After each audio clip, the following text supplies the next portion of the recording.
complete? His first flight, Lion of Lionsby. শুধু জানবে যে লায়ন অফ লায়ন্সবি একজন আইরিশ রাইটার, আয়ারল্যান্ডের লোক ছিলেন, তাই তাকে বলা হয় আইরিশ রাইটার। কি বললাম? কোথাকার রাইটার? আয়ারল্যান্ডের রাইটার, তাই তাকে কি বলা হয়? Irish writer. আইরিশ। অ্যাকচুয়ালি এই গল্পটা কি? গল্পটা হলো যে if you have aspiration in life, determination of life, courage in life, aspiration, determination, courage, you can do everything. You can win every challenge of life. In our life, you may face or you have to face a lot of difficulties, and sometimes it appears that it is impossible for us to take the challenge. But if you have the courage, the determination, the aspiration, you can do everything. Okay? এই গল্পে আমরা দেখব সত্য সম্পত্তির সে উঠতে চাইছে না।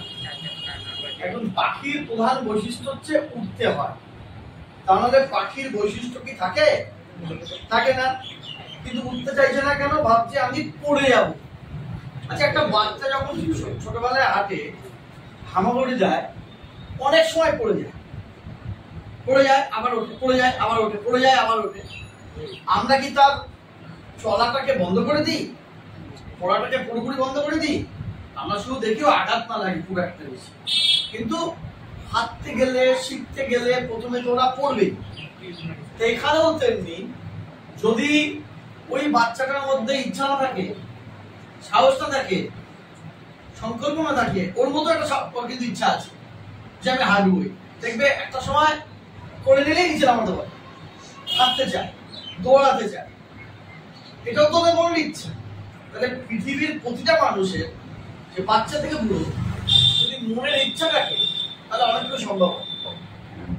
70 বছরের বৃদ্ধ ট্রেনে এভাবে হাত ধরে যাচ্ছে, এও দেখেছি আমরা। আবার 40 বছরের লোক ট্রেনে উঠে, দাদা কোথায় নামবেন, দাদা কোথায় নামবেন, দাদা কোথায় নামবেন, দিদি কোথায় নামবেন, এই সারাক্ষণ পালন করে, তাই না? তার মানে কি একজনের মধ্যে অ্যাসপিরেশন আছে এখনো, যে না যখন বসা উঠবে, বসবো, ঠিক আছে, হাওতাস করার দরকার। আমাদের লাইফে কোনো কিছু না পেলে, কোনো কিছু না হলে আমরা হতাশ হয়ে যাই, কিন্তু আমাদের যেটা দরকার পেশেন্স দরকার। কি দরকার? পেশেন্স। এই সিগালের ছিল না এগুলো কিছু। সিগালের ছিল না কোনো পেশেন্স, ছিল না কোনো সাহস, ছিল না কোনো সংকল্প, ছিল না কোনো আকাঙ্ক্ষা। ছিল না বলে গল্পের প্রথম থেকে অনেকক্ষণ দেখবো উঠতে ভয় পাচ্ছে, উঠছে না। যত এগোবে তত দেখবো যখন মনের মধ্যে অ্যাসপিরেশন আসলো, যখন ডিটারমিনেশন আসলো, যখন কারেজ ফিরে আসলো, তখন সে কিন্তু উঠল। এবং এটা নিজের অভিজ্ঞতার মাধ্যমে সমৃদ্ধ হতে হয়। বাইরে থেকে সব জিনিস বলে পারা যায় না, কিছু জিনিস ভিতর থেকে তৈরি হয়। বোঝা গেল? দেখে শিখে তৈরি হয়। ঠিক আছে, দেখো শুরু করছি। The young seagull was alone on his ledge. একটা শৈল শিলার খণ্ডের উপরে, একদম অল্প বয়স্ক, একদম অল্প বাচ্চা একটা সিগাল, ঠিক আছে, এখানে ইয়াং বলতে আমরা খুব বাচ্চাই বুঝবো, হ্যাঁ, সে বসে রয়েছে। His two brothers and his sisters has already flown away to the day before. তার দুই ভাই আর তার বোন আগের দিনই উড়ে গেছে। He had been afraid to fly with them. সে তাদের সাথে উঠতে ভয় পাচ্ছে। When he ran forward to the brink of the ledge, he became afraid.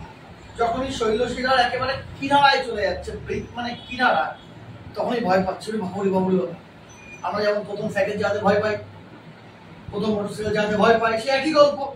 কিন্তু যদি থেমে যায় তাহলে কেউ পারবে না। তো কি বলছে? The great expanse of the sea stretches down beneath. নিচে সুবিশাল বিস্তৃত কি সমুদ্র, তাই না? যদি পড়ে যাই তাহলে মরে যাবো, এই ভয় হচ্ছে। পাখির তো এই ভয় পেলে হয় না। গেল It was miles down. আর যদি পরে তো একেবারে কয়েক মাইল নিচে চলে যাবে। He felt certain that his wings would never support him. আগের থেকেই বুঝেছে যে আমি অঙ্ক পারবো না, তাহলে কি করে অঙ্ক পারবে? আগের থেকেই বুঝেছে যে আমি ইংলিশ পারবো না, তাহলে কি পারবে? এরাও তেমনি, সে মনে করছে আমার পাখনা আমাকে সাপোর্ট দেবে না, দেবে তো? বলছে দেবে না। এবং so he bent his head and ran away back to the little hole where he slept at night. শৈলব খিলার মধ্যে একটা ছোট্ট গর্ত আছে, মাথাটা ঘুরিয়ে নিয়ে আবার সেই গর্তটা ধুয়ে গেল, ভাই কামনা ভাই আমি উড়বো। His father and mother had come around calling to him shrilly. তার বাবা মা এখানে চিৎকার করে যাচ্ছে, হয়ে গেল ওর ওর ওর ওর, but for the life of him he could not move. জীবনের ভয় এত, মুভ করছে না, নট নরম চরণ। That was 24 hours ago. এভাবে 24 ঘন্টা হয়ে গেছে। Since then nobody had come near him. তারপর থেকে ওর সামনে কেউ আসেনি। কেন? বাবা মা বলছে নিজেরটা নিজেই করো। The day before he had watched his parents flying about with his brothers and sisters. আগের দিন দেখেছে তার ভাই বোনদের সাথে, দাদা দাদা দিদিদের সাথে তার বাবা মা উড়েছে। They were teaching them the art of flight. বাবা মা ওদেরকে শেখাচ্ছিল কি করে উঠতে হয়, and how to dive for fish, কি করে মাছকে ঝাঁপিয়ে পড়ে মাছ শিকার করতে হয়, ঠিক আছে? He had seen his elder brother catch his first herring. সে দেখেছে তার বড় ভাই প্রথম যে মাছ, হেরিং মাছ, তা ধরেছে, প্রথম ধরেছে জীবনে। কিন্তু ওরা তো একটু উঠতে পারছিল, তাই সাহায্য করেছে। তুমি যদি একটু না এগো তাহলে হবে? ওরা তো উঠতে চেষ্টা করছিল, আমি সাপোর্ট করেছি। আর তুমি যদি আমার এখানে এসে একটু খাতা পেন বই করে না লেখো, তাহলে আমি ন্যারেশন বোঝাতে পারবো? আর তুমি একটু লেখো, আমার জিজ্ঞেস করো, আমি তোমাকে বলে দেবো। তুমি যদি এসব নাই লেখো, ব্যাপারটা এরকম। While his parents circled around proudly, যখন ওর দাদা মাছ ধরছিল, ওর বাবা মা চারপাশে গর্ব করে ঘুরছিল। এই অবধি।